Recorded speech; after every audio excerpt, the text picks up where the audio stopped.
Now, the cost of living in South Africa is at an all-time high, with an increase in interest rates, rising hikes in food, fuel and other basic essentials. And it's mostly the middle class that's now feeling the pinch.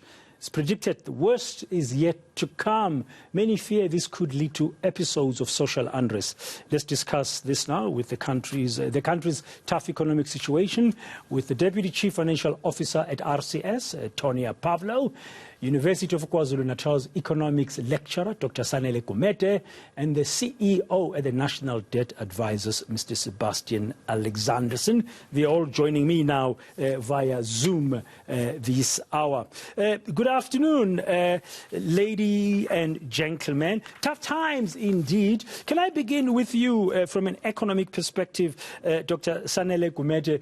We've just seen a second rise in interest rate hikes. The central bank, the Reserve Bank, saying that we should anticipate more rises. This one was a little bit stiffer for the first time in many years at 50 basis points. How tough can it get?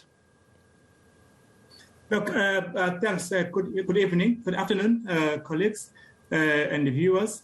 The really times now are really getting tough in the space of if you are South African. This is more tough for the general middle class because majority of the middle class are living in debt. You'll find that obviously one owns a house, owns a car of which they're paying.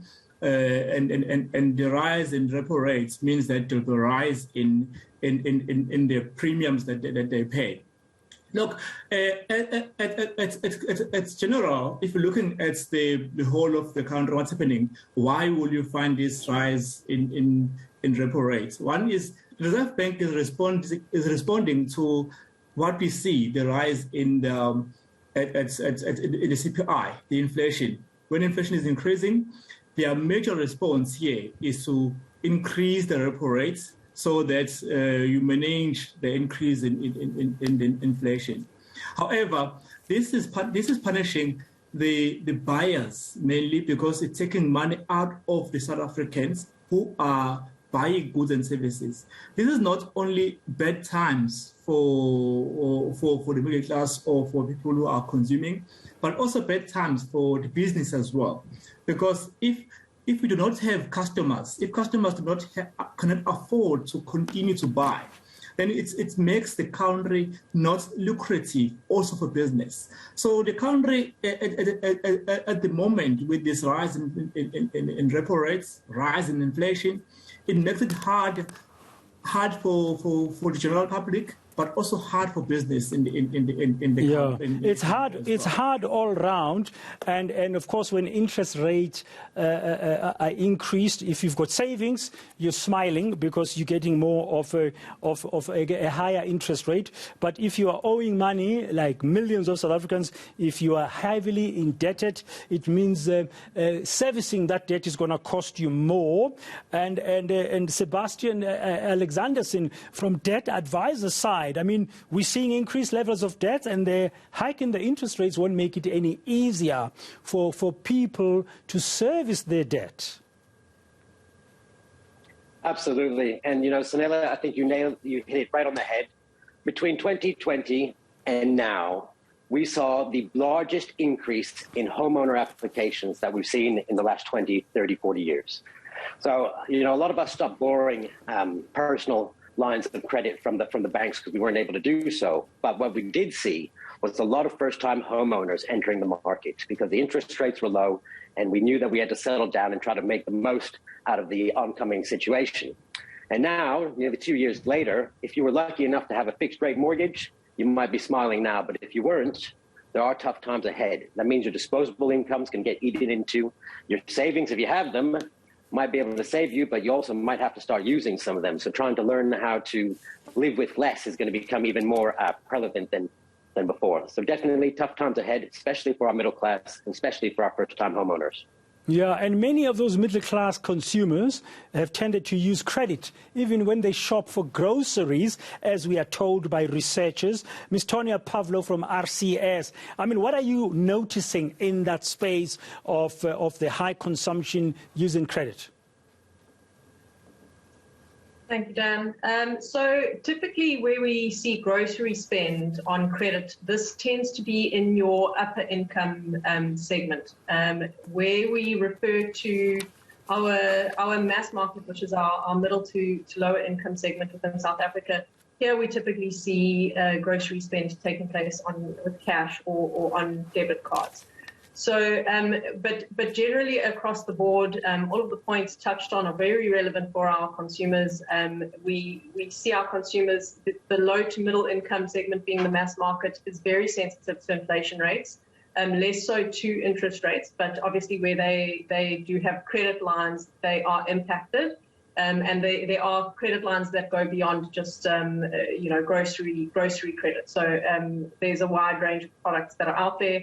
And so consumers are going to be experiencing that across the board. Yeah, I mean, funding some of your basic consumables using credit because it's available, yes, at the point of sale you need it, but over time with higher interest rates, it's going to cost you more, Sebastian? Absolutely. I mean, everything's impacted. It doesn't help that the electricity is not staying on for as much as we can, but everything's going to be impacted from getting the groceries to your house to for how long you can stretch your budget. For many of us living from paycheck to paycheck, and that reduction in the available disposable income just makes it that much worse. So we need to get a plan together. Us consumers, we need to have a plan. We need to start thinking, okay, how far can I stretch my rent? What can I do to make it better? Am I speaking to my family about the oncoming situation? And how can I earn more money to help alleviate some of that increased interest? Yeah, now in an economy that's stagnant, that's not growing, recovery plans, so to speak, hurtling along post the COVID-19 pandemic. Dr. Gumede, I'm just wondering, economic-wise, what could assist the highly indebted South Africans, rising costs and rising inflation?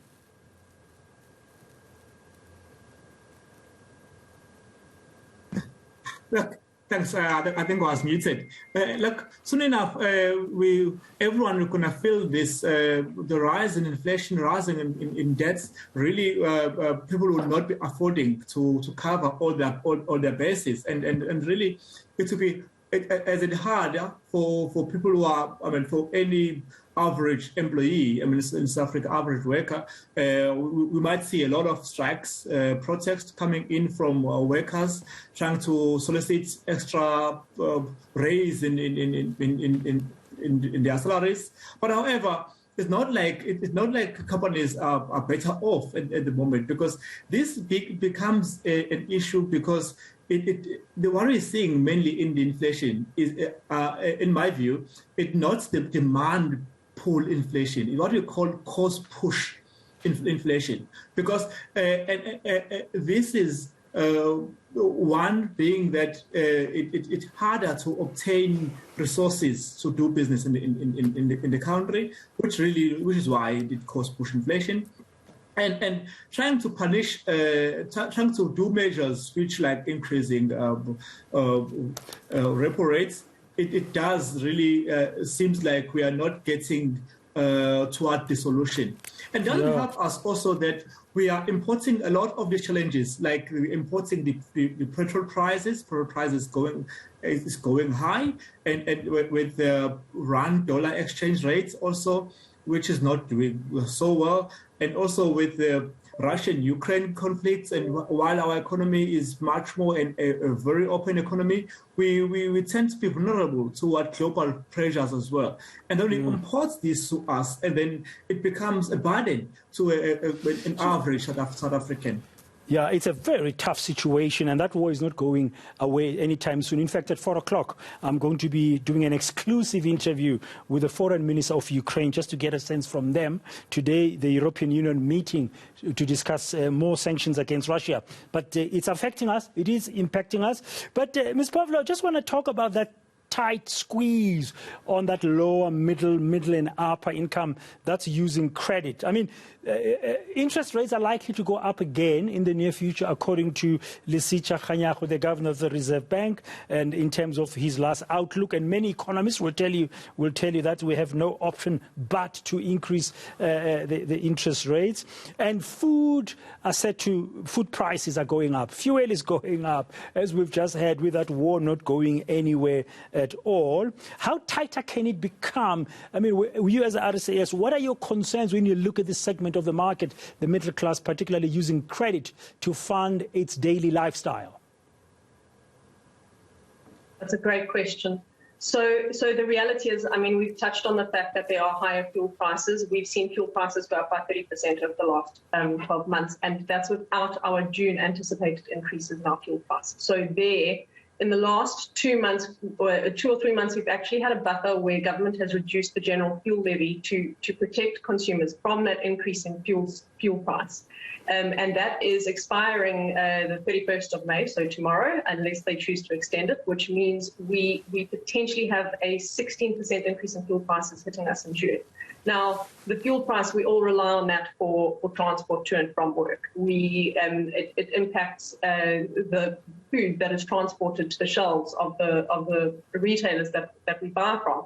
So it is something that has an impact upon an impact upon an impact. And yes, we have those increasing interest rates that are coming at us in response to the increasing inflation rates. And it's at a point in time where economic growth doesn't back that model. So it is something that is a very important conversation for us to be having and for consumers to be a part of, because the reality is, while we have the announcements of our interest rates that take place every 2 months, and it's this alert to us of what is going to be happening within our debt products that we've got, the inflation creeps in on a daily basis, and we feel the pinch, but we're not necessarily having that alert on a daily basis. We know things are getting tougher. We know things are getting tighter. So your debt is one element where you can sit down and look at it, and you can actually contact all of your credit providers. You can get your information on your products that you've got, to see, which of them carry a fixed interest rate that doesn't change when interest rates go up, which of them carry variable interest rates that do change, which ones are you able to pay down and make additional payments into.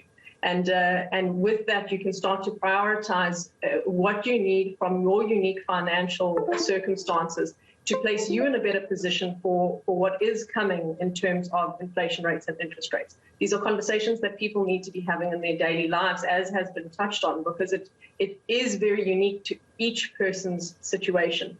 So knowing that we've got these increases coming across the board, it becomes important for us to identify, where are we spending, how are we spending, is there discretionary spend versus non-discretionary spend, how can we move between those elements, and we can expand on that with various things that consumers look at, but they're important conversations. Yeah, very important conversation. Sebastian, let me bring you in there, because from your debts advisory side, because, I mean, I don't know if anybody's got money at the end of the month left to save at all, and while people are battling to service their debt, besides having these important conversations, or as part of having this conversation that Ms. Pavlo is talking about, what should people be really focusing on to alleviate this pressure that is seemingly, mounting and mounting every day? 100%. I mean, listen, the advice I was just given, absolutely sound. If you're facing a financial crisis, you need to speak to your family, make some adjustments. Next, you need to speak to your bank and see what you can do to alleviate the terms, the interest rates, find a way to consolidate if that is the right decision. Everybody's situation is unique, as we've just explained, and their ability to repay consolidated debt or make plans for the future, depending on their unique circumstances, need to be taken into account. And it's often hard to get the right advice. You can get impartial advice by going to a debt counselor, but a debt counselor is your last chance. It's the last chance saloon, I like to call it, when it comes to your debts. So for those of us living paycheck to paycheck, wondering how I'm ever going to be able to get out of debt, you've already spoken to the bank, you've already tried to consolidate, you're out of friends and family money, and really what you need to do at this time is get in front of your problem, speak to a debt counselor and see if that is a viable option for you. And if it is, make sure you choose a debt counselor wisely. So check out the ratings like you would a mechanic. Go online, do your research. But that's one way, when all other options have run out, to be able to get back on track for your debts and to get you back into a normal standard of living. Yeah, can we ever get back on track as a country, though? Dr. Gumede, I'm just wondering, from economic recovery, because we are told that only good, sustainable growth that creates jobs will take us and make this economy recover. I mean, South Africa is a highly consumer-driven GDP country. Yes, that's one big thing. That it's consumer spending which drives the growth at the moment, and now it's the one that's hampered a lot, and we might not see that coming up. Now, what's really in terms of economic recovery that we need to understand also is the structure of South Africa. South Africa really, its problems many are structural, and they are long-term structure, which really we need a decisive government involvement in trying to work around restructuring our economy. And again, it speaks to us in terms of why are these investments that we see in terms of when the president is doing this investment pledge, or that we usually see in November times, and find out that after a short while, they don't leave for forever, like we'll take an example of Marathon in KZN. Really, it cannot really sustain the way South Africa structurally we are set up. That's really our challenges. Yeah, we don't have a lot of time left, my dear panelists, and thank you for your time and your patience. But I just want to end off this way. With you first, Dr. Gumede, in the short term, could there be measures or some levers, Enoch Godongwana, the finance minister, and the rest of the cabinet and the president can pull to try and alleviate, like the fuel levy relief that they gave us of R1.50 that Ms. Pavlo reminded us about, that's expiring tomorrow, that could be extended. Those are short-term measures. Could there be others that can assist us who are feeling the pinch as a middle class today in South Africa? Yes, a lot. In terms of fuel, we still haven't done a lot. I mean, if you think about it, about over 40% of what you pay in the pump goes to South Africa's tax and all those levies that government is collecting. We could still do a lot more there in that one alone. But as well, we need a lot of to see that our economy being dominated with a lot of unskilled labor. What are we doing with those unskilled labor? Because if we could utilize them successfully, yes, we could turn around the economy very well. Okay. Yeah. Okay, just those 2 points. Sorry, we don't have much time. I want to hear the other two panelists as well as we close. Sebastian, your parting comments on this tightness that we are all feeling as and highly indebted middle class. Absolutely, guys. You know, it's going to get tough. And when it does get tough, a lot of the times what we tend to do is look the other way. But in this circumstance, you know, those tough times are not going to go away. We've got a lot of practice in these previous 2 years. If you're feeling the squeeze financially, get in front of it, speak to somebody, speak to an advisor, a debt advisor online, get some impartial advice, and try your best to make more income and get through it. Yeah. And Ms. Pavlo? I would say that there are our retailers in South Africa that are doing their best to protect consumers. And so they're coming up with some innovative solutions where they're looking to source locally as opposed to importing goods. And so it becomes important to actually, as a consumer, be very close to your spending and your budgets and seek cost-effective alternatives as we start going through all of this, just to ratchet down that monthly spend and give yourself some more flexibility. Yeah, look out for the bargains that the retailers are dishing out, and hopefully you get a more affordable basket. And if you are in trouble, look for debt counselling help. And from a government side, Dr. Gumede, I quite like that there has to be a focus on how you've got a lot of unskilled labour available in the country. How do you use it so people can earn some income? Because consumers do drive our GDP growth in this country, and government can do more even with the price of fuel, more than just that R1.50 less in the fuel levy we've enjoyed for the past 2 months until tomorrow. Maybe it's going to be extended or not, we don't know. Thank you very much. CEO at the National Debt Advisor, Sebastian Alexanderson, Economics Lecturer at the University of KwaZulu-Natal, Dr. Sanele Kumete, and the Deputy Chief Financial Officer of RCS, Ms. Tonya Pavlo.